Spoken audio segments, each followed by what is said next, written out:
what is different between a vault and a structured product, or a vault and a fund? And what it boils down to is the guarantees of transparency and decentralization that these products actually provide users.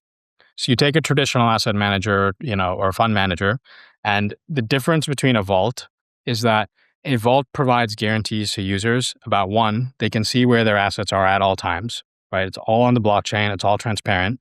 It's all publicly verifiable. Two, they have guarantees as to what can happen to those assets, right? So, things like control on leverage, what protocols can be, taken out, what assets can this vault actually take exposure to.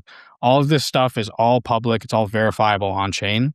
And so it's a fundamentally new kind of relationship between the service provider, whether you call them an asset manager or a curator, and the customer, where the customer does not need to trust that entity as much because they have verifiability.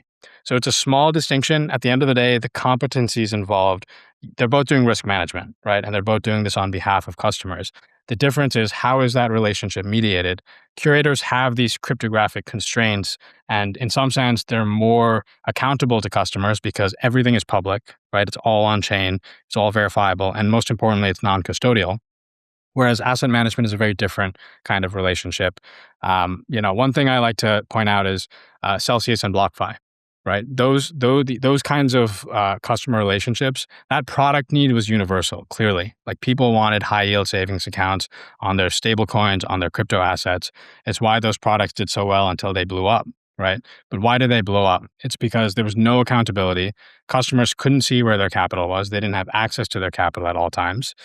So the product experience was right. People want that one-click yield to earn higher yields on their assets.